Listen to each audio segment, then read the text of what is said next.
हरियाणा की हर अपडेट के लिए बेल आइकन दबाएं और सब्सक्राइब करें STV हरियाणा न्यूज। बिल को रद्द करने की मांग की। मांग पूरी नहीं होने पर बड़े आंदोलन की चेतावनी भी दी गई और इस बीच किसानों पर हुए लाठीचार्ज से सीएम ने इनकार कर दिया। साथ ही सीएम ने कहा कि लाठीचार्ज क्या होता है इस पर चर्चा होनी चाहिए। उधर प्रदेश के गृह मंत्री अनिल विज ने कांग्रेस के प्रदर्शन को बेदम करार दिया। एक रिपोर्ट आप देखिए।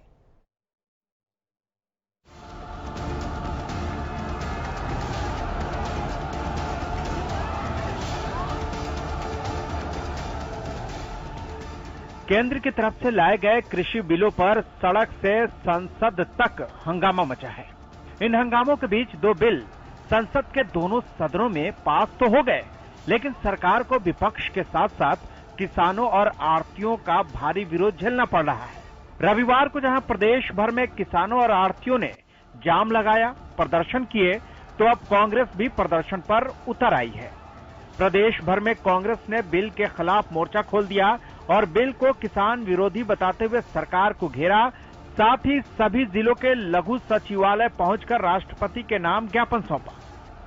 सोनीपत में प्रदेश के पूर्व मुख्यमंत्री और नेता प्रतिपक्ष भूपेंद्र सिंह हुड्डा अनाज मंडी में प्रदर्शन कर रहे किसानों और व्यापारियों को समर्थन देने पहुंचे। इस मौके पर नेता प्रतिपक्ष भूपेंद्र सिंह हुड्डा ने बिल में संशोधन की मांग करते हुए कहा कि जितने भी किसान विरोधी बिल लेकर सरकार आई है उस पर MSP देने का ऐलान करें। अगर आज चौथा बिल लेके आ जाएंगे सरकार, इसमें प्रावधान कर दें कि मंडी से बाहर जो भी खरीदा जाएगा वो MSP से कम कोई नहीं खरीद पाएगा। जो MSP से कम खरीदेगा उसको सजा कानूनी तौर पे उसका सजा। दूसरी तरफ सीएम ने साफ कर दिया कि मंडी में किसानों की फसलों की खरीद MSP पर ही होगी। सीएम ने कहा कि इस बिल के बाद किसानों को जहां ज्यादा दाम मिलेगा वो वहां अपनी फसल बेचने के लिए स्वतंत्र हो गए हैं। एक रास्ते पर MSP सुनिश्चित है, दूसरे रास्ते पर दोनों बातें हैं। वो MSP से नीचे भी बेचने कोई खरीदने वाला मिलेगा, कोई ज्यादा खरीदने वाला मिलेगा, तो किसान कहां जाएगा? तो जहां ज्यादा जाएगा। अगर MSP से ज्यादा उसको बाहर मिलेगा तो वहां जाएगा, बाहर उसको नहीं मिलेगा, मंडी में उसको MSP मिलेगा तो वहां आएगा। बाहर MSP से नीचे वो बेचेगा। हमारा किसान इतना सहज तो नहीं है, उसको इतनी समझ तो है ना उसको। तो इसलिए ये जो एक जिसको कहना चाहिए आलोचना के कारण से आलोचना करना, क्या आप MSP का कानून बनाओ। भाई MSP के कानून तो बना है कि मंडी में हम MSP पर खरीदेंगे, और मंडी पर जो खरीदेंगे हम सरकार कानून अपने लिए बना सकती है। हम किसी दुकानदार के लिए नहीं बना सकते कि नहीं तुम खरीदो तो इतने भाव में खरीदोगे। वहीं किसानों पर लाठी चार्ज पर बोलते हुए सीएम ने कहा कि किसानों पर लाठी चार्ज का कोई आदेश नहीं दिया गया था। उन्होंने कहा कि पुलिस ने सेल्फ डिफेंस में कदम उठाया। साथ ही सीएम ने कहा कि लाठी चार्ज क्या होती है इस पर चर्चा होनी चाहिए।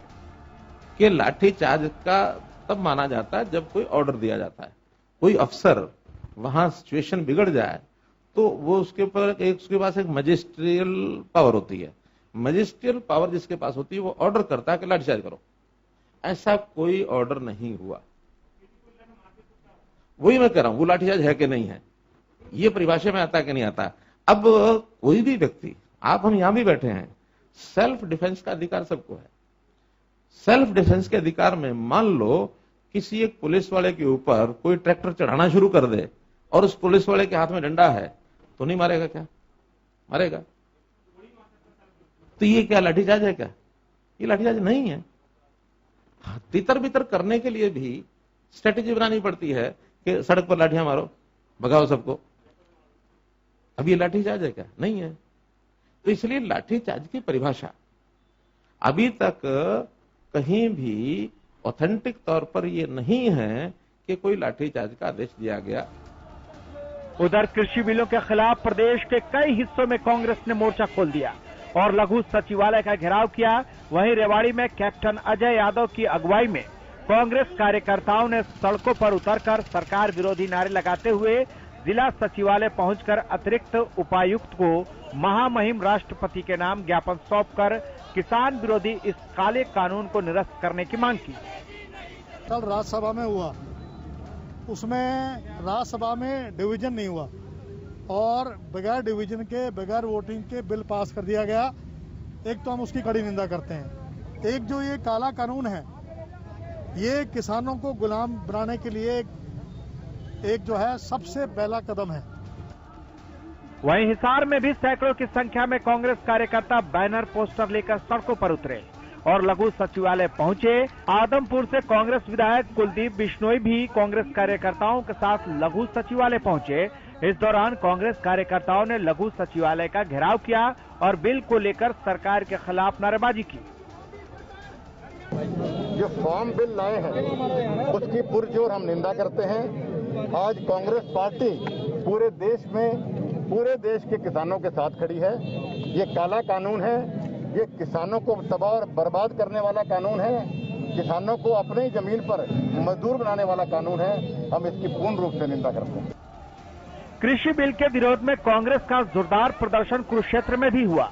कुरुक्षेत्र के लघु सचिवालय पर पूर्व मंत्री अशोक अरोड़ा समेत पूर्व कृषि मंत्री हरमोहिंदर सिंह चड्ढा, विधायक और कांग्रेस कार्यकर्ताओं ने प्रदर्शन किया और राष्ट्रपति के नाम ज्ञापन सौंपते हुए बिल को निरस्त करने की मांग की। हम इकट्ठे होकर आज महामहिम राष्ट्रपति के नाम जिला उपायुक्त के माध्यम से हमने ज्ञापन दिया है कि ये अध्यादेश तुरंत सरकार को वापस भेजा जाए, इन पे कोई साइन न किया जाए। अगर इन पे साइन होता है तो निश्चित रूप से किसान और गरीब के ऊपर डेथ वारंट पे साइन करने जा रही है। तो इसका विरोध करने के लिए आज सभी कांग्रेस पार्टी के कार्यकर्ता पूरे प्रदेश के अंदर सड़कों पे। बात फरीदाबाद की करें तो सैकड़ों की संख्या में कांग्रेस कार्यकर्ता सेक्टर 12 लघु सचिवालय पहुंचे और सरकार के खिलाफ नारेबाजी की। कांग्रेस की मांग है कि सरकार जो कृषि बिल लाई है उसे वापस लिया जाए। इस बीच प्रदेश के गृह मंत्री अनिल विज ने कांग्रेस के इस प्रदर्शन को बेदम करार दिया है। इस मूवमेंट में कोई दम नहीं रहा, ये बेदम हो गया है क्योंकि इसकी सच्चाई लोगों के सामने आ गई। इन्होंने भड़काया एमएसपी को लेकर। प्रधानमंत्री जी ने खुद आकर जनता के सामने जवाब दिया कि एमएसपी जैसे पहले थी वैसे रहेगी। इन्होंने कहा सरकारी खरीद नहीं होगी।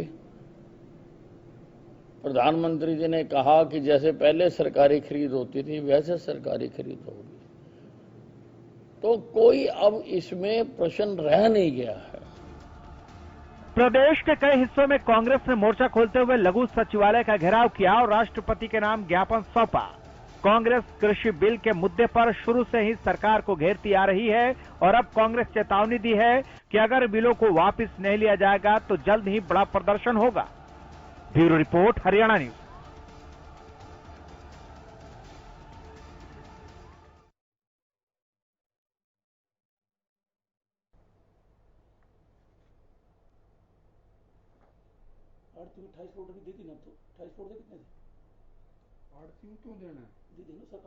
तो रिपोर्ट आपने देखी है और एमएसपी को लेकर के सरकार के ऊपर जो दबाव कांग्रेस और साथ ही साथ किसानों के द्वारा जो बनाया जा रहा था, क्या वाकई में वो काम कर रहा है? ये बहुत सारी चीजें हैं, जरा इन्हीं चीजों को समझ लेते हैं। जरा जल्दी से आगे बढ़ते हैं और सबसे पहले आज के खास मेहमानों से आपको मिलवाते हैं। राजनीतिक विश्लेषक योगेश कौशिक जी हमारे साथ कार्यक्रम में जुड़ चुके हैं। बहुत स्वागत है सर आपका। और भारतीय किसान यूनियन ए से अध्यक्ष अतर सिंह संधू जी हमारे साथ कार्यक्रम में है। बहुत स्वागत है संधू जी आपका।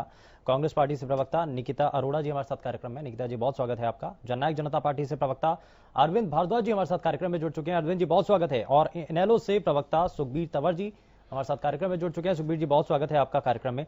जरा जल्दी से अतर सिंह संधू जी, आज जिस तरीके से देखा गया, किसानों ने जो अपनी बातें रखी, सरकार ने उस पर सहमति जताई है और साथ ही साथ सरकार की तरफ से यह माना भी गया है कि जो सुझाव किसानों और उनके संगठनों ने दिए हैं वो स्वीकार किए जाएंगे। अब इसके बाद लड़ाई कहां बची है?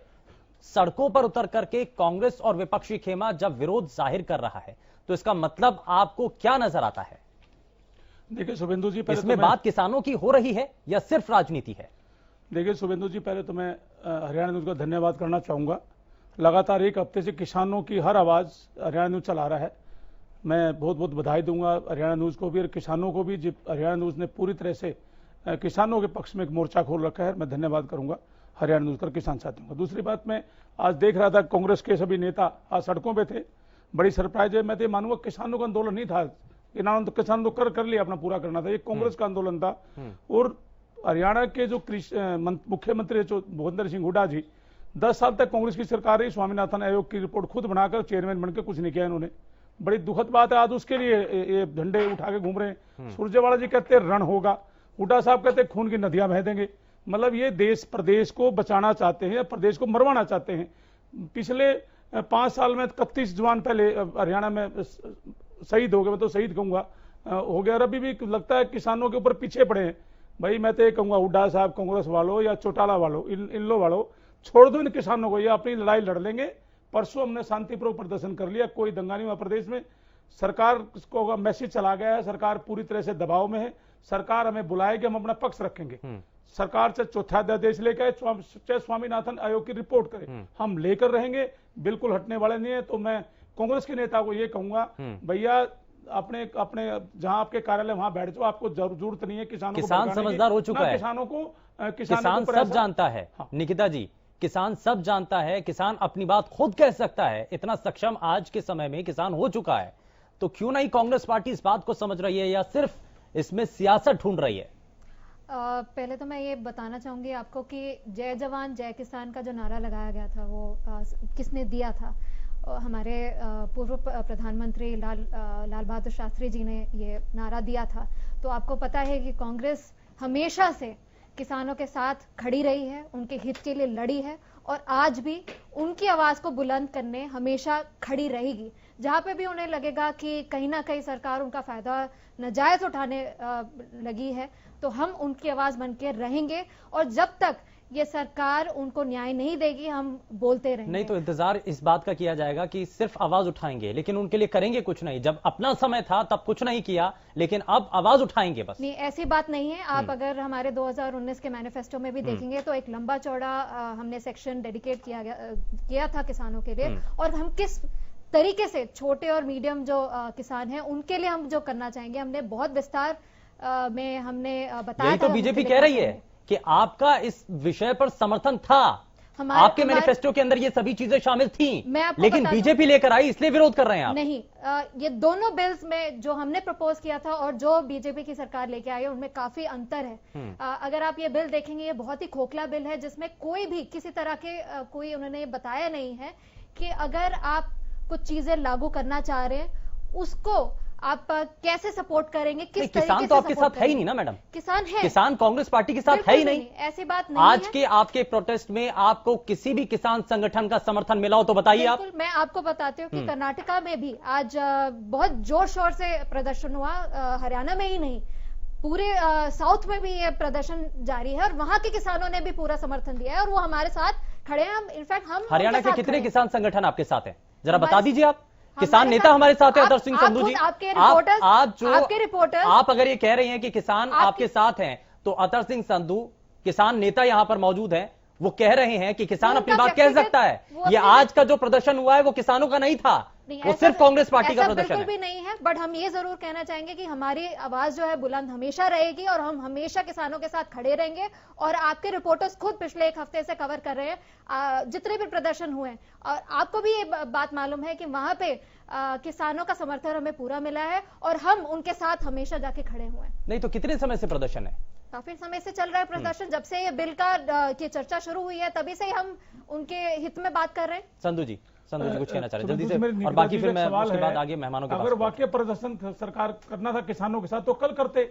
करी थी हमने अपनी आवाज हमेशा बुलंद किया, पार्लियामेंट में भी हमने आवाज बुलंद कल भी लोगों को परेशान किया, आज भी लोगों को परेशान करने वाली बात नहीं है। पूरे प्रशासन ने पूरे शहरों में आज ऐसा हमारी लड़ाई रोड जाम कर दिए। मतलब इतनी ताकत दिखाई आपसे बिल्कुल नहीं, हम आपका समर्थन ही कर रहे हैं। देखिए निकिता जी, मैं ये कहता हूँ, आपके सांसद दीपेंद्र हुड्डा जी कल राज्यसभा में थे, उनकी जिम्मेवारी बनती थी कि उनकी वहां मांग नहीं उठाएगी तो बाहर महात्मा गांधी जी की मूर्ति है, उसके बाहर बैठ के बिल्कुल खड़े कि आपने पूरी रिपोर्ट महात्मा गांधी, हमने 10 दिन से कह रहे हैं, कांग्रेस को भाई महात्मा गांधी जी की मूर्ति है, आप भूख हड़ताल करिए, आप अनशन रखिए, कम से कम मैसेज तो जाता, हमें पता लगता दीपेंद्र जी हमारे साथ खड़े हैं, आपके साथ ही खड़े हैं। हमें तो कोई महात्मा गांधी जी की मूर्ति के नीचे नहीं बैठा देखा उनको। हम बिल्कुल आपने कल के देखिए हम तो 10 दिन से कह रहे हैं, अगर कांग्रेस वाकई हमारा समर्थन करती है तो राज्यसभा में नहीं, किसान ये कहते हैं कि हमें कुछ नहीं देखना, हमें तो अपना फायदा देखना है। आपने कल देखा किसानों को अपना फायदा चाहिए, किसानों को अपना फायदा चाहिए। हम आपके साथ बिल्कुल तरीके से खड़े रहे। पूरी तरह से जो कांग्रेस के लोग हैं और इन लोगों को भड़का रहे हैं और भड़काना नहीं कहते आपके सामने अम्बाला में यूथ कांग्रेस के प्रेसिडेंट ने नहीं तो ये रण होगा क्या होगा? रण होगा का क्या मतलब होता है निकिता जी? रण होगा इसका मतलब क्या है? जिन अम्बाला में ट्रैक्टर फूका है वो किसान का ट्रैक्टर नहीं था गया, उसके पैसे कौन देगा? या तो सरकार उसकी भरपाई करे, भैया 10 लाख का ट्रैक्टर फूक दिया आपने। अरे कमाल है, सबके सामने ट्रैक्टर जलाया में जलाया है, जलाया गया है, किसी तरह का कोई आ गया हो गया? देखो कमाल की बात है। नहीं सर, आप देखिए सांसद जी हम आपके साथ पूरी तरीके से हैं। देखिए हम तो मानते नहीं, हमने तो आपका समर्थन चाहिए भी नहीं, हम तो कांग्रेस का समर्थन यानी कि किसानों को समर्थन नहीं चाहिए, वो बिल किसानों को समर्थन नहीं चाहिए, किसी का भी समर्थन नहीं चाहिए। आप समर्थन के पास रखिए और सरकार को दबाव में लेकर आइए। आप राज्यसभा दबाव में लाएंगे सरकार को और हम आपके हित की आवाज। ठीक है अरविंद भारद्वाज जी, ये जो आज का प्रदर्शन है इसमें सियासत नजर आती है या बात किसानों की नजर आती है?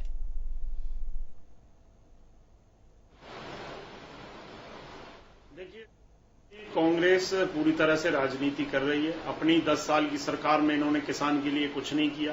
स्वामीनाथन आयोग की रिपोर्ट आ गई थी 2010 में, उसके बाद भी उसे ये इन्होंने लागू नहीं किया अगर ये कहते हैं। और खुद भूपेंद्र सिंह हुड्डा जी मुख्यमंत्रियों की जो कमेटी थी उस रिपोर्ट को लागू करने के लिए उसके चेयरमैन थे, फिर भी इन्होंने कुछ नहीं किया।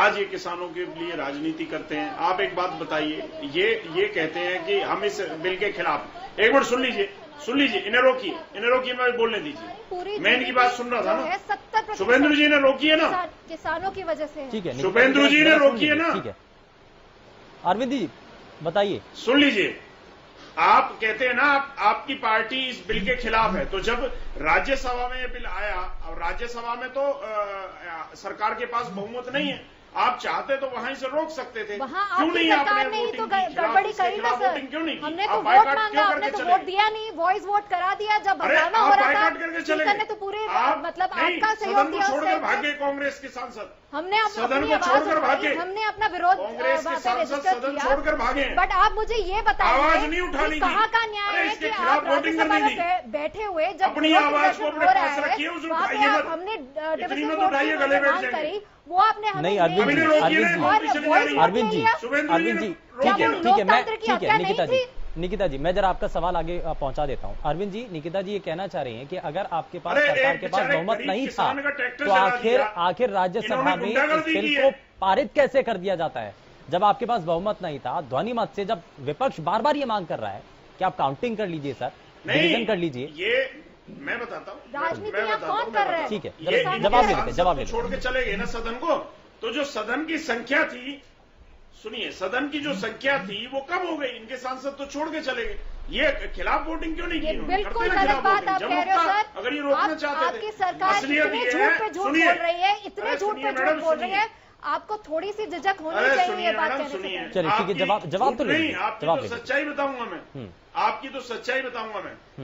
आपके राज्यसभा सांसद दीपेंद्र सिंह हुड्डा जी 1 हफ्ते पहले ही उनकी कोरोना रिपोर्ट नेगेटिव आ चुकी थी, उसके बावजूद वो राज्यसभा में नहीं गए इसके खिलाफ वोटिंग ना करनी पड़ जाए। रहने दीजिए, क्योंकि आपके घोषणा पत्र में ये बिल था 2019 के घोषणा पत्र में। आपकी पार्टी को पता है सोनिया गांधी जी और राहुल गांधी क्यों छोड़ के चले गए? पूरे देश में वोट दिया। आप ये मांग कर रहे थे ना कि सदन में चर्चा होनी चाहिए इस बिल पे। चलिए ठीक है, इस बीच हमारे साथ भारतीय जनता पार्टी से प्रवक्ता प्रोफेसर वीरेंद्र सिंह चौहान भी कार्यक्रम में जुड़ चुके हैं। बहुत स्वागत है वीरेंद्र जी आपका। ये बार बार आप तीखे सवाल सुन रहे हैं और ये सवाल सीधे सरकार से पूछे जा रहे हैं कि आवाज को आपने सड़कों पर भी दबाया और संसद के भीतर भी दबाया, सांसदों की आवाज को, क्या इस पर कह रहे हैं आप? देखिए, भारतीय जनता पार्टी प्रजातंत्र में विश्वास रखने वाली पार्टी है, सबको सुनती है, अपनी बात भी कहती है। निकिता जी जरा जवाब ले लेते हैं। प्रतिपक्ष के मित्रों को पूरा समय अपनी बात कहने का जो कोरोना काल में मिल सकता था, मिलना चाहिए था, वो दिया गया। इनके तमाम नेता राज्यसभा में चर्चा के दौरान भी जब उनको समय मिला उन्होंने अपनी बात कही। आपने तो क्वेश्चन आवर खत्म कर दिया। झूठी, इनको बीच में बोलने से रोकिए इनको। यही एक संसद में कर रहे थे कल, मेरी गाड़ी में बोल रहा था। निकिता जी एक एक करके आपको भी पूरा मौका मिले। इनके नेताओं ने झूठी, सच्ची, कड़वी, मीठी जो भी बात कहनी थी इनको कहने का मौका चर्चा के दौरान दिया गया। चर्चा का उत्तर देने के लिए कृषि मंत्री खड़े होते हैं और ये हल्ला करना शुरू कर देते हैं। कृषि मंत्री जिन्होंने कृषि और किसान एवं कृषि कल्याण मंत्री जब खड़े होते हैं उत्तर देने के लिए, तो इन्होंने जो कुछ प्रश्न उठाए थे उनका उत्तर सुनने का मद्दा इनके अंदर होता अगर इनको डेमोक्रेसी की मूलभूत समझ तो इनको है, लेकिन उस पर चलने की इच्छा रखते तो ये चुपचाप बैठ करके उन उत्तर सुनते या कोई रोकना भी था, वो भी अधिकार है, वो भी कर लेते। लेकिन तमाशा सारे देश ने देखा कि ये वहां डांस कर रहे थे इनके प्रतिनिधि, तालियां पीट करके सभापति के वो जो कि डिप्टी चेयरमैन जो है उसको सदन की अध्यक्षता कर रहे थे, उनके आसन के सामने जाकर बिल की, रूल बुक की कॉपीज फाड़ रहे थे। कोई इनसे पूछने वाला हो लोकतंत्र की हत्या 6 साल पहले उसकी प्रतिक्रिया शुरू कर दी थी सर। आप रोड की बात ना करें तो अच्छा रहेगा। निकिता एक एक करके मैं आपको भी मौका दूंगा। ठीक है सर, इनके पास अपनी बात सारी कहने का मौका था। इनकी जितनी संख्या थी उसके हिसाब से इनको वोट करने का अधिकार था, परंतु इन्होंने डेमोक्रेटिकली होने वाली चर्चा का अंत भद्दा, फूहड़, अनुशासनहीनता का नंगा नाच करके वहां किया। तालियां पीट करके इनके महिला और पुरुष सांसद वो वहां तमाशा। ठीक है, जरा एक रिएक्शन इस पर निकिता जी से ही ले लेते हैं। निकिता जी, सदन के भीतर जो कुछ हुआ और विपक्षी शिविर के सांसदों ने जो कुछ किया, क्या उसमें आपको लगता है कि गलत हुआ? क्या आपको लगता है कि उनके एवज में आपको माफी मांगनी चाहिए? मैं आपको सीधे तौर पर ये कहना चाहूंगी कि लोकतंत्र की हत्या बार बार ये सरकार करती जा रही है। हम मांग करते हैं कि चर्चा थोड़ी देर और सदन के भीतर हुआ वो सही हुआ। हंगामा किया, वेल में चले गए, उपसभापति के सामने आकर उनके माइक को छीनना, उनके सामने रूल बुक को फाड़ देना, ये सब सही था। आप मुझे ये बताइए कि वोट क्यों नहीं दिया गया? वोट की मांग को अगर वो सही नहीं था तो क्या ये सही था? क्यों की जा रही है? क्या ये सही था? आप मुझे ये बताइए, जब हंगामा हो रहा है तब आपने पूरे देश को जो तस्वीर दिखाई, क्या वो सही थी? क्या वो सही था? क्या वो सही था? वो बिना सुने आप बिल पारित कर गए, क्या वो सही था? वो क्या लोकतंत्र की हत्या नहीं थी? ठीक है चौहान साहब, रूल बुक की बात ना कीजिए। भाजपा को तो बिल्कुल भी रूल बुक की बात नहीं करनी चाहिए, जिसकी जो पार्टी महाराष्ट्र में 5 बजे स्वेरिंग इन करा देती है। ठीक है, मुझे जरा आगे बात करे तो वो अच्छा रहेगा। ठीक है, मुझे बहुत जल्दी से चौहान जी, बहुत जल्दी से रिएक्शन, बहुत जल्दी से। मैं ये कह रहा हूं कि अध्यक्ष महोदय ने या जो सभा डिप्टी चेयरपर्सन महोदय जो सदन को संचालित कर रहे थे, उन्होंने विधेयक में संशोधन के इनके विपक्ष के जो प्रस्ताव थे एक एक करके उनको बुलाया कि क्या प्रस्तुत करना चाहते हैं। अधिकांश मामलों में जिन्होंने अमेंडमेंट मूव करनी थी वो मूव करने के तैयार नहीं हुए।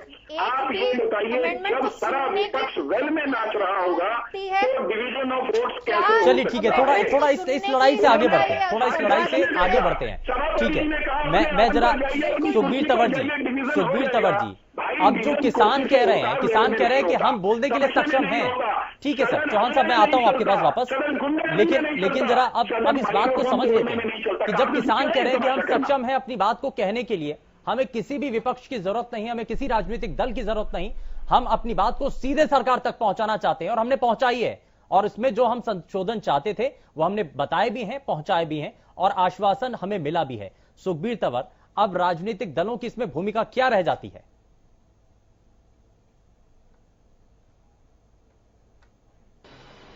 से ये जो भारतीय जनता पार्टी की आज की सरकार जो ये किसान अध्यादेश लेकर आई है, इसी प्रकार का अध्यादेश 2012 में कांग्रेस लेकर आई थी और उस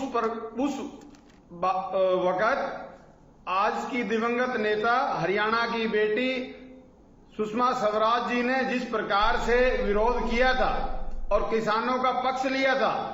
आज भारतीय जनता पार्टी अपनी ही उस नेता की, जो उस वक्त लोकसभा में नेता प्रतिपक्ष थी, आज भारतीय जनता पार्टी अपनी ही नेता की बात भूल चुकी है। निसंदेह भारतीय जनता पार्टी और कांग्रेस एक ही सिक्के के दो पहलू हैं। आज की भारतीय जनता पार्टी कांग्रेस का भगवा संस्करण है। आप हरियाणा में जो आज के लोकसभा के जो सदस्य हैं, आप उस बात से आकलन कर सकते हैं, जब देश में 250 से ज्यादा लोकसभा और राज्यसभा के सदस्य जिनका जुड़ा हुआ है। चलिए ठीक है, मुझे जरा आगे बढ़ना होगा। योगेश कौशिक जी, इस पर क्या मान रहे हैं आप? अब ये किसान सीधे खुद की अपनी लड़ाई खुद लड़ सकता है, राजनीतिक दलों की कोई जरूरत नहीं, ये नजर आने लगा है। ऐसा नहीं है। मैं थोड़ा सा पीछे से सारा ना जो कुछ बातें हैं जो छुपी हुई हैं वो मैं सारी बोल देना चाह रहा हूँ। एक्चुअली क्या है कि ये सबसे पहले जो शुरुआत की गई, किसानों का हाल बहुत बुरा था 1947 से पहले, बहुत बुरा था। और 64 में जब अपने शास्त्री जी प्रधानमंत्री थे, उस वक्त तो यहां तक उनको बोलना पड़ा था एक बार कि भाई एक दिन का आप जो है एक उपवास रखें, मतलब यहां तक नौबत थी उस टाइम पे। तो ये कह देना कि किसान को बर्बाद कर दिया, कोई भी सरकारों में किसी सरकार का नाम नहीं लेता, ऐसा नहीं है। कुछ ना कुछ तो किया ही होगा कि आज हम एटलीस्ट इस जो महामारी में जब हम बचे हैं तो वो सिर्फ किसान की वजह से बचे हैं। और जीडीपी में भी अगर हम ऊपर ग्रोथ करके गए हैं तो वो किसान की वजह से ही करके गए हैं। ठीक है, तो ये तो मैं एक सिर्फ लफाजी और राजनीतिक स्टेटमेंट है। अब मैं आता हूं, बात यहां से शुरू करता हूं कि छोटू राम जी ने जो लागू करवाया था, लगभग वही चलता हुआ आ रहा था आज तक। उसमें देखिए अमेंडमेंट तो होते हैं सब चीजों में। पहले ये भी होता था कि कोई इंटरस्टेट कोई नहीं जाके बेच सकता, बाहर कोई नहीं बेचेगा, मंडियां बनाई गई, उसके पीछे उस वक्त के रीजन थे। पर आज जो बीजेपी लेके आ रही है, it is almost the same copy of Congress. लेकिन जो हुड्डा जी की या कांग्रेस की जो तकलीफ है, मैं एकदम स्पष्ट बता देना चाह रहा हूं, किसी को बुरा लगता है तो लगे, किसानों को दो खेमे में बांट दिया गया है, बटे हुए होते हैं। एक बीजेपी का भी किसान सेल है, एक कांग्रेस का भी किसान सेल है, एक इनका भी, इनेलो का भी किसान सेल होगा, जेजेपी का भी किसान सेल होगा। तो जब ऐसी बातें होती हैं तो ऑन बिहाफ ऑफ किसान कौन बोलेगा? उनकी पार्टी की तरफ से तो वो किसान सेल के लोग बोलते हैं। तो हुड्डा जी ने, वो चेयरमैन थे, ये सच बात है, उस टाइम पे इन्होंने ही ये बिल बनाया था। लेकिन इस बिल में वो क्या कह रहे हैं, उनकी परेशानी जो है उसका कोई जवाब नहीं देगा। ये परेशानी क्या है कि मेन कहानी थी स्वामीनाथन की। स्वामीनाथन भी कांग्रेस के समय में आया, इसमें कोई दो राय नहीं है। और बीजेपी ने अपने मैनिफेस्टो में डाला कि हम आते ही स्वामीनाथन लागू करेंगे, और आते ही उन्होंने सुप्रीम कोर्ट में जो है एफिडेविट दे दिया कि ये लागू नहीं हो सकता, मान लिया गया। उसकी वजह से बिल इनको अमेंडमेंट जो लेके आने पड़े। अब इसमें सबसे बड़ी लड़ाई जो है आज के दिन भी, जो हम यहां पे जिक्र भी कर चुके हैं, वो है एमएसपी की। जैसा इन्होंने कह दिया कि आप जहां मर्जी बेचो, ओके वेरी गुड, बहुत अच्छी बात है। इसके अलावा एक कॉन्ट्रैक्ट फार्मिंग, जब एमएसपी के लिए किसान परेशान होगा, इन्होंने तो कह दिया आपकी फसल का दाम ज्यादा मिलेगा। अगर ज्यादा मिलता तो इन चीजों की जरूरत ना पड़ती। एमएसपी की कंफर्मेशन, अभी चौहान साहब ये बोलेंगे, मुझे मालूम, मुझे लिखित में चाहते हैं एग्जैक्टली कि नहीं, चौहान साहब यही बोलेंगे, मुझे पता है कि एमएसपी यूं क्यों रहेगी। अरे वर्बल क्यों बोल रहे हो आप? जब आप 4 चीजें लाए हो, 3 चीजें लाए हो, चौथी भी लेके आते, नहीं लेके आते तो चलो अब ले आओ, अभी भी कोई कुछ बिगड़ा नहीं है। लेकिन ये तीनों चीजें जो परेशान करने वाली हैं, अब इन सबसे बड़ी बात एक और है, जैसे ये कह देना बड़ा इजी, बहुत आसान है कि जी आप अपना खुला कहीं मर्जी बेच सकते हैं। जी आता हूं आपके पास। ऐसा नहीं हो पाएगा, ऐसा नहीं हो सकता, क्योंकि privatisation, ultimately privatisation of agriculture का होने वाला है, जिसको ये इंडस्ट्रियलाइजेशन का नाम देंगे।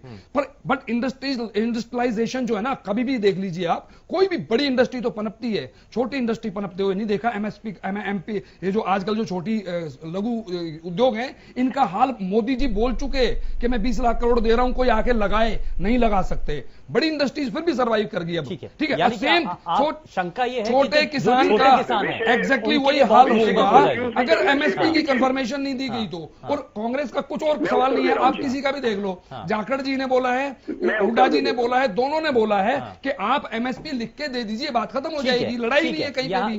नहीं, अभी किसान नेता से भी पूछ लो कि क्या ये नहीं चाहते एमएसपी लिखने, ये तो उन्होंने बात की है। ठीक है, बस बात खत्म हो जाएगी, वहां तो लड़ाई खत्म।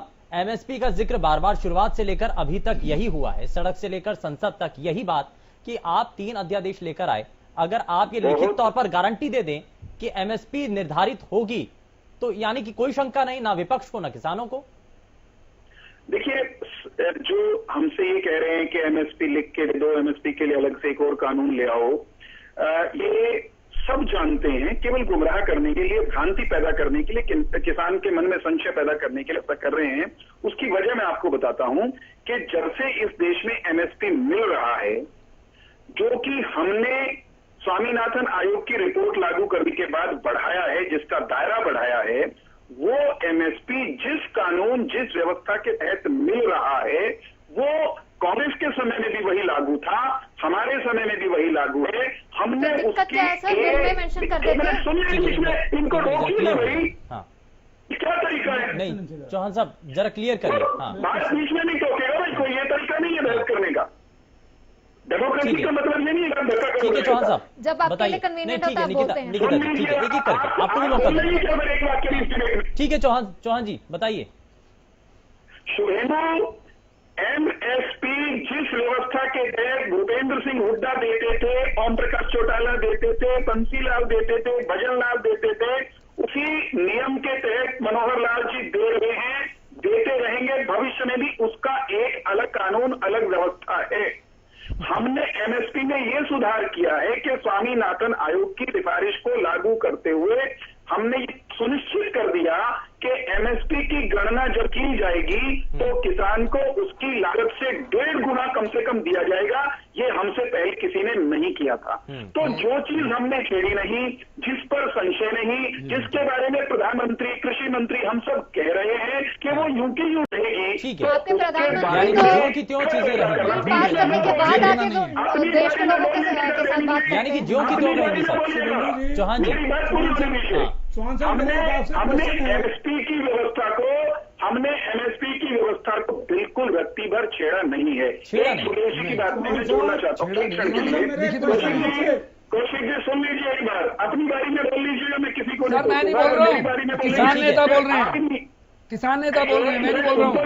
ठीक है, एक सुनूंगा, मैंने सुनी क्या? मैं सिर्फ ये कह रहा हूं कि टेलीविजन चैनल पर जब कोई विद्वान व्यक्ति बैठकर ये कहता है कि हमने स्वामीनाथन आयोग की रिपोर्ट लागू नहीं की, तो मैं उनकी जानकारी पर सवाल खड़ा करने के लिए आपके चैनल पर आया हूं। इक्का दुक्का यानी 4-5 सिफारिशों को छोड़ दें, जो स्वामीनाथन आयोग की अधिकांश सिफारिशें थी, 100 से अधिक, उनको लागू किया है नरेंद्र मोदी की सरकार ने, भारतीय जनता पार्टी की सरकार ने। 1.5 गुना समर्थन मूल्य तय करने का नियम हम लेकर आए, भूपेंद्र सिंह हुड्डा नहीं लेकर आए। कांग्रेस के टाइम में गठित हुए स्वामीनाथन को खूंटी पर इन्होंने टांगा था, हमने उतार कर उसकी अधिकांश सिफारिशों को लागू किया है। ठीक है, आपने यानी कि स्पष्ट कर दिया, यानी कि किसान की जो परेशानी थी और जो बार बार विपक्ष बार ये सवाल पूछ रहा था, मंडी के बाहर भी बेचने का मौका मिल रहा है, ये यानी कि एपीएमसी के थ्रू भी आप बेच सकते हैं। चौहान साहब, मेरा सवाल आपसे ये है, मैंने ये कहा है कि बीजेपी ने सुप्रीम कोर्ट में हल्फनामा दिया कि हम ये लागू नहीं कर सकते, ऐसा क्या झूठा है?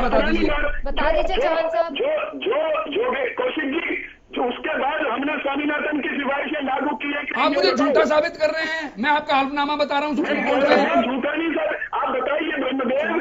आप हमें कहते हैं कि हम राजनीति कर रहे हैं, सर स्वामीनाथन लागू हो जाएगा तो लड़ाई खत्म हो जाएगी। वो तो लागू है तो लड़ाई खत्म ही है, लड़ाई खत्म हो जाती। ठीक है, हमने एमएसपी छेड़ा नहीं। चलिए, मुझे मधुबनी में छोटे से ब्रेक के लिए रुकना पड़ रहा है, मुझे छोटे से ब्रेक के लिए रुकना पड़ रहा है, लेकिन अरविंद भारद्वाज और तमाम बाकी जो प्रवक्ता हैं वो हमारे साथ लगातार कार्यक्रम में बने हुए, खास मेहमान लगातार हमारे साथ कार्यक्रम में बने हुए हैं। लेकिन बात ब्रेक के उस पार यही होगी कि आखिर जो किसानों की परेशानी है, जब उसके समाधान का आश्वासन सरकार ने दे दिया है, भरोसा दिया है, तो उसके बाद सड़कों पर जी ब्रेक पर जाने से पहले बात हम यही कर रहे थे कि किसानों को जब सीधे सीधे एक रास्ता दिख रहा है, एमएसपी को लेकर जब विपक्ष बार बार ये कह रहा है कि लिखित तौर पर दीजिए, तो आपने भी अपने सुझाव 3 सदस्यीय कमेटी को दे दिए, वहां पर उस बातों को माना गया है। भरोसा आपको सरकार की बातों पर है?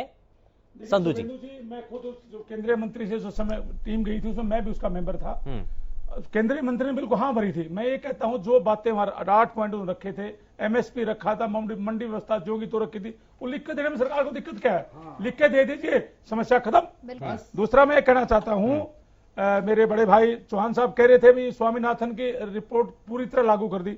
आप ऐसा करो, जितने भी लागू करे वो तो ले लो वापिस, और जो हमारा लास्ट पॉइंट है ना, जो एमएसपी में 50% लेवल जोड़ के देनी हो जोड़ दो, बाकी सारी रिपोर्ट वापस लेने की जरूरत नहीं है किसान को। एक ही तो पॉइंट था, वही आपने जोड़ा नहीं। देखिए, मैं तो ये कहना चाहता हूं चौहान साहब, किसानों की भले की बात करो। आने वाले 20 साल बाद या 30 साल बाद जब हम राजनीति छोड़ देंगे तो लोग हमें गालियां देंगे। किसान के साथ बहुत अन्याय हो रहा है देश में।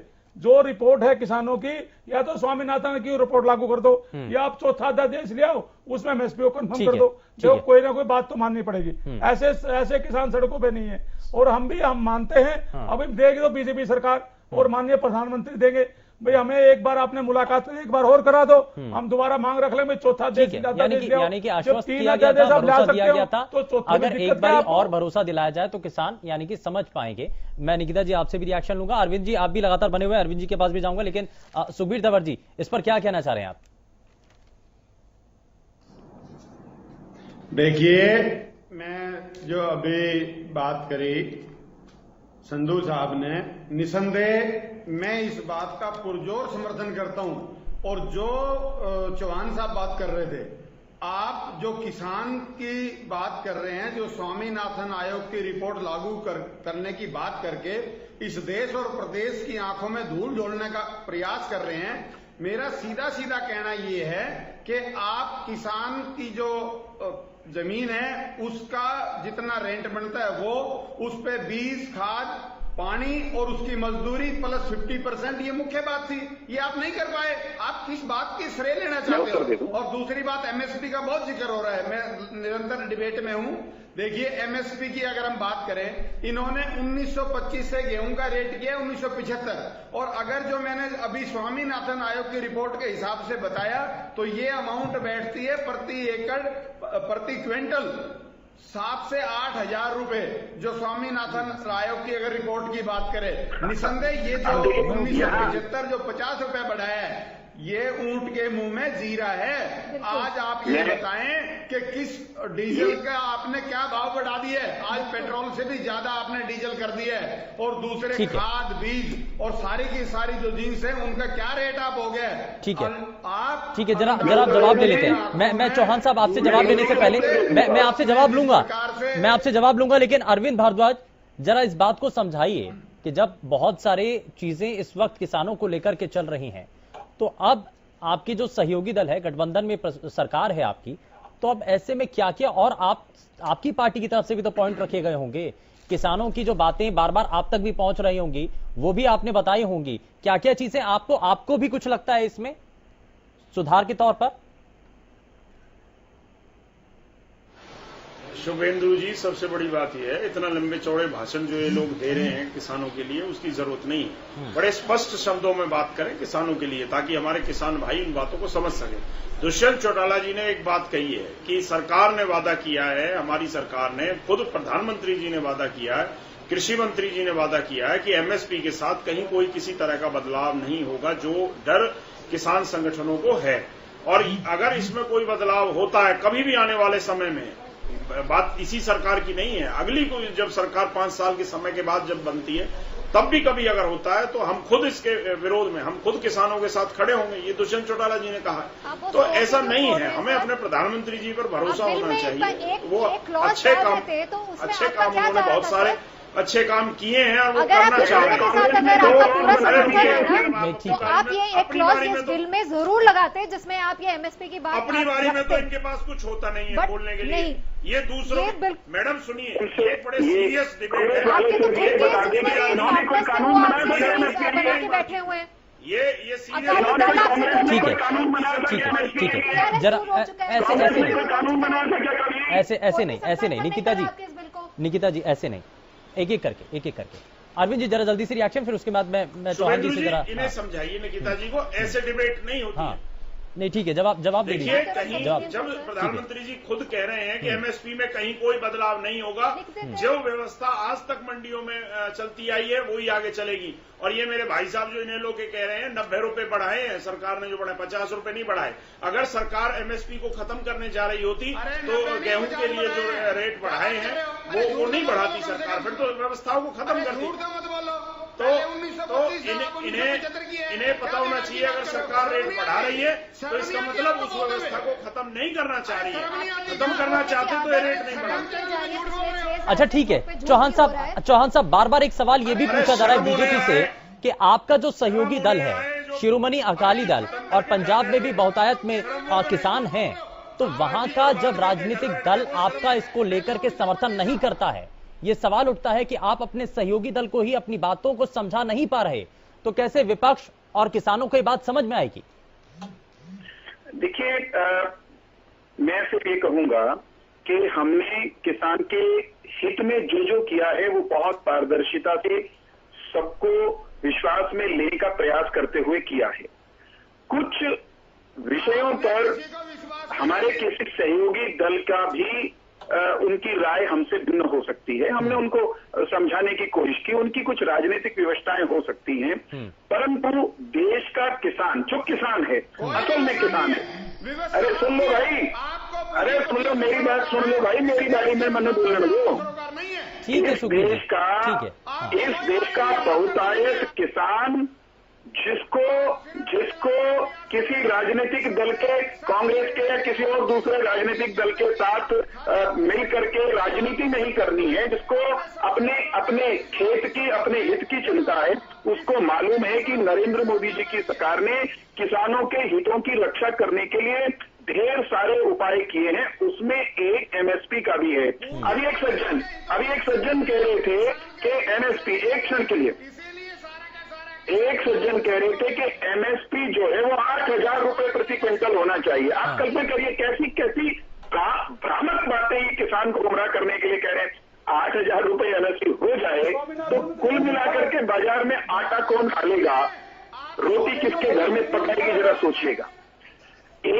हर चीज में एक संतुलन होता है, हर चीज का कोई सूत्र बनाया जाता है। हमने एक मिनट मुझे एक वाक्य कहना है, एक स्पष्टता देना चाहता हूँ, एक चीज स्पष्ट करना चाहता हूँ। अभी मित्र कह रहे हैं, एक बार अगर इनको चुप कर लेंगे तो मेरी बात नहीं। ठीक है सुखबीर जी, जरा एक एक करके मैं आपको भी मौका दूंगा, आपको बोलने का मौका दिया था, आपने सवाल पूछे हैं, जरा जवाब भी तो ले लीजिए ना आप चौहान साहब, जल्दी से। स्वामीनाथन ने कहा था कि लागत जो किसान की आती है उसमें उसका मजदूरी है, उसमें उसकी जमीन का रेंट है, उसके और जो दूसरे खर्चे आते हैं, उसकी बैलगाड़ी या बुग्गी झोटा जो इस्तेमाल होता है, इन सारे खर्चों को, बिजली पानी खाद, इसको लागत को कैलकुलेट करिए और लागत से 50% अधिक आप समर्थन मूल्य तय करिए। अब इसमें एक पेज है जिसको मैं सबके सामने रख रहा हूँ, सुन लीजिएगा जरा संयम से। वो ये है कि कुछ लोग ये कह रहे हैं कि साहब किसी की जमीन तो 1 करोड़ रुपए का एकड़ होती है, किसी की 10 लाख रुपए का एकड़ होती है, तो उसका रेंट भी उसी हिसाब से होता है। तो अब 1 करोड़ 2 करोड़ रुपए वाले एकड़ के रेंट के हिसाब से एमएसपी तय नहीं किया जा सकता। वो फॉर्मूला उस रूप में स्वीकार करेंगे तो वो व्यवहारिक नहीं है। उसको छोड़कर हमने सब कुछ कैलकुलेट किया। अभी आज जो एमएसपी डिक्लेयर हुआ है, गेहूं में 50 रुपए बढ़े हैं, हमने छिपाया नहीं। 50 रुपए जो बढ़े हैं वो किसान की वाजिब लागत को कैलकुलेट करके 106% वृद्धि के साथ है। 106%, 50% का वादा है, हमने 106% बढ़ाया।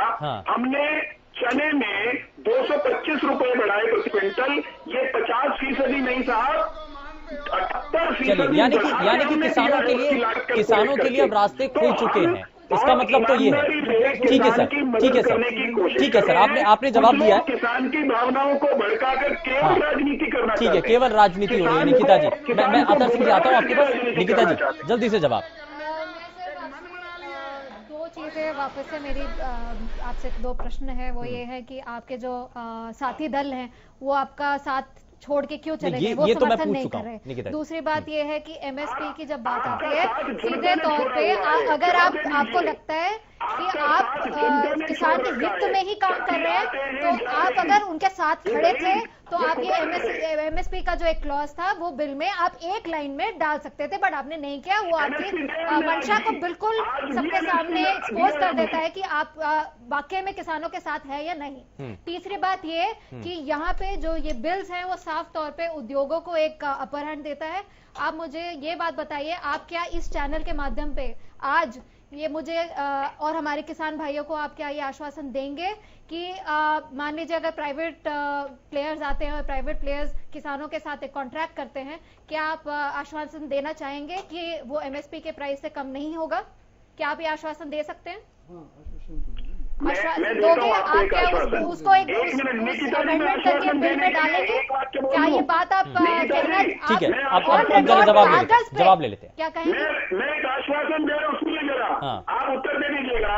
मान लीजिए निकिता जी के पास 1 बोरी गेहूं है और वो मंडी में समर्थन मूल्य पर बिक रहा है, और बाहर कोई लाला जी, कोई व्यापारी, कोई वीरेंद्र सिंह चौहान इनको कहते हैं कि आप समर्थन मूल्य से 5 रुपए कम में दे दीजिए, निकिता जी बेचेंगी क्या? कोई आप किसान मुझे एक बात बताइए कि अगर मैं एक छोटा किसान हूँ, अगर मैं एक छोटा किसान हूँ और एक बड़ा उद्योग आता है, चलिए ठीक है, ये एक उदाहरण दिया गया चौहान साहब की तरफ से। योगेश कौशिक क्या वो बार्गेन कर पाएगा बड़े उद्योग के साथ? ठीक है चौहान साहब, मैं बताता हूँ, चौहान साहब मैं इसका जवाब देता हूँ। चौहान साहब समर्थन मूल्य से खरीद रही है। ठीक है, ठीक है, इसका जवाब देना मेरी भूल हो। ठीक है, यानी कि किसानों के लिए आप बिल्कुल चौहान साहब एक मेरी भी बात सुन लो। ऐसा है, जो भी बायर आएंगे वो उनकी कैपेसिटी, होल्डिंग कैपेसिटी बहुत जबरदस्त हो सकती है, होगी। उन लोगों ने मान लो 60 किसानों का तो ले लिया एमएसपी से ज्यादा, और उसके बाद कर दिया मना कि जी हम लेते ही नहीं, ठीक है, और वो अपना उन्होंने कर लिया होल्ड।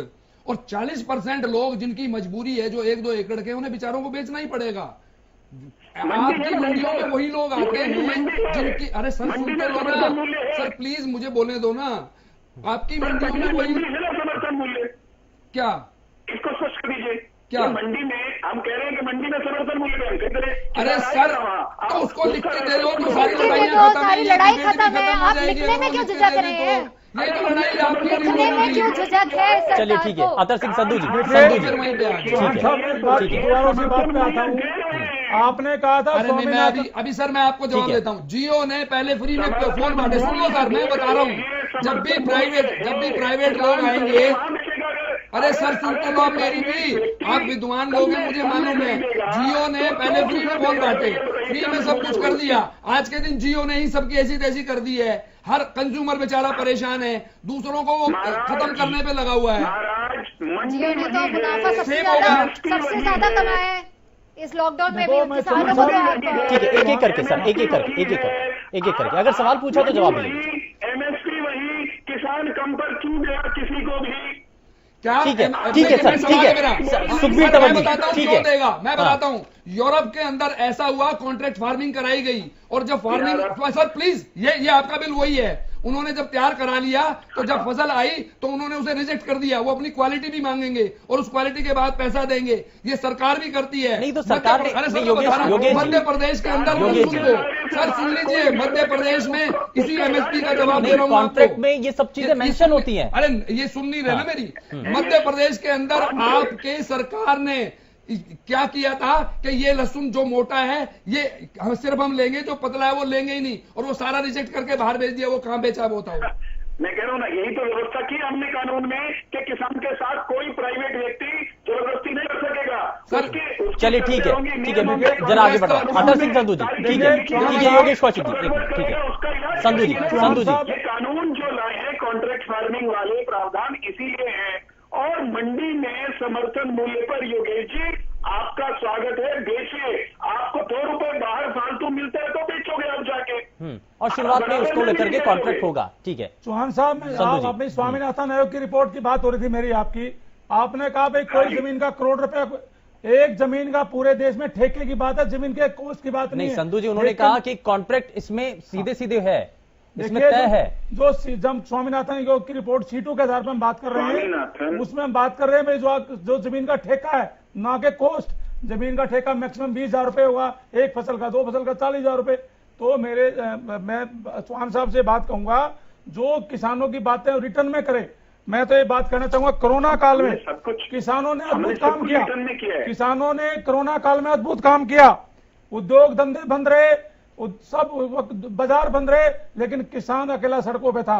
मैं तो धन्यवाद करना चाहिए सब पार्टियों ने किसानों का, किसानों ने जो काम किया किसान के सामने, और किसान का दूसरी बात मैं कहना चाहूंगा, अब मंडियों में खरीफ की फसल आ चुकी है, इसका क्या होगा? क्योंकि फसल तैयार है, व्यापारी कहता है जी हम तो मंडी खोलने नहीं देंगे। ये एक बड़ा गंभीर सरकार ने सवाल है। 28 करोड़ रुपए, ठीक है, सरकार ने 28 करोड़ रुपए जवाब इस पर जवाब ले लेते हैं, लेकिन ठीक है, जरा सुखबीर तंवर जी आप भी जरा सवाल कर लीजिए, एक एक करके फिर सवालों का जवाब लेंगे। मेरे 2 पॉइंट है। हाँ, आड़तियों का 28 करोड़ रुपया जब सरकार ने रिलीज किया 2 दिन पहले, उनका कमीशन पेंडिंग है, वो भी दे दो ताकि व्यापारी वर्ग है हमारे। ठीक है सुखबीर जी आप भी अपना सवाल जोड़ लीजिए, फिर उसके बाद में अरविंद जी के पास आता हूं और फिर चौहान जी से भी जरा जवाब ले लीजिए। सुखबीर जी जल्दी से। ये है कि इस सारी चर्चा में एमएसपी बहुत प्रमुख विषय रहा है। लेकिन एमएसपी की पोल उस वक्त खुल जाती है जब से भारतीय जनता पार्टी की सरकार हरियाणा में सत्ता में आई है। जिस प्रकार से इन्होंने बाजरा और सरसों पे एक 20 मन की कैप लगा रखी है, जबकि सामान्य तौर पे बाजरा 40 मन तक उत्पादन होता है और 30 से 35 मन सरसों होती है। 20 मन की जो कैप है, आखिर बचे हुए बाजरे को एमएसपी के जब ये नहीं लेंगे, इन्होंने कैप लगा दी, तो उसका जिम्मेदार कौन? ये निसंदेह ये हरियाणा प्रदेश के किसानों को, देश के किसानों को भ्रमित और बहकाने का प्रयास कर रहे हैं। अरविंद जी जरा इसका जवाब दे दीजिए। ठीक है सुखबीर जी आपने सवाल कर लिया, बहुत कम समय, जरा जल्दी से रिएक्शन ले लेते हैं। अरविंद जी जरा इस सवाल का जवाब दे दीजिए, मैं उसके बाद चौहान जी के पास आता हूं। सबक सिखाएगा। ठीक है अरविंद जी। देखिए शुभेंदु जी, आज ये कहते हैं कि 7,000 मिलना चाहिए, 8,000 मिलना चाहिए। इन सबकी सरकारें रही हैं, इन्होंने कितना रेट दिया ये अपना भी तो रेट बताए ना। इनकी सरकारों में किसानों को उसकी फसल का क्या रेट दे के गए थे, आज ये 7,000 8,000 की मांग कर रहे हैं। ऐसे बोलने से कुछ नहीं। ठीक है सर, ठीक है, बहुत कम समय, जरा जवाब पहले से इनकी सरकारों से ज्यादा ही रेट दे रहे हैं, बढ़ाकर ही सरकार रेट दे रही है और सभी सरकारें प्रयास करती हैं। इतना आसान नहीं है, ये तो कहना इनके लिए बहुत आसान है। हाँ, ये बात बिल्कुल वाजिब है कि किसानों को उनका हक मिलना चाहिए और कीमत और भी ज्यादा मिलनी चाहिए, परंतु वो कीमत सरकारें धीरे धीरे ही बढ़ा सकती हैं। अगर ये सोचे एक साथ 7,000 8,000 हो जाए तो ये संभव नहीं है। ठीक है, चौहान साहब ने बिल्कुल ठीक कहा कि अगर 7-8 हजार के रेट में अगर गेहूं खरीदा जाएगा पर क्विंटल, तो फिर एक आम आदमी जो आटा खरीदता है वो किस भाव खरीदेगा? ठीक है सर, चौहान साहब गुंजाइश है। ठीक है सर, अरविंद जी ठीक है, चौहान साहब गुंजाइश है, सुधार के लिए गुंजाइश है, जो किसान कह रहे हैं बार बार, गुंजाइश नजर आती है आपको भी और किया जाएगा इसमें सुधार? चौहान साहब जल्दी से। मैं उत्तर दे रहा हूँ। हमने ये जो संशोधन या जो अध्यादेश लाकर विधेयक लाकर और कानून बनाने की व्यवस्था की है, ये किसानों के व्यापक हित में है। इसको ईमानदारी से लागू करेंगे। इसमें कहीं कोई खामियां होंगी तो ऐसा नहीं है कि वो अनंत काल के लिए लॉक करके चाबी समंदर में फेंक दी गई है।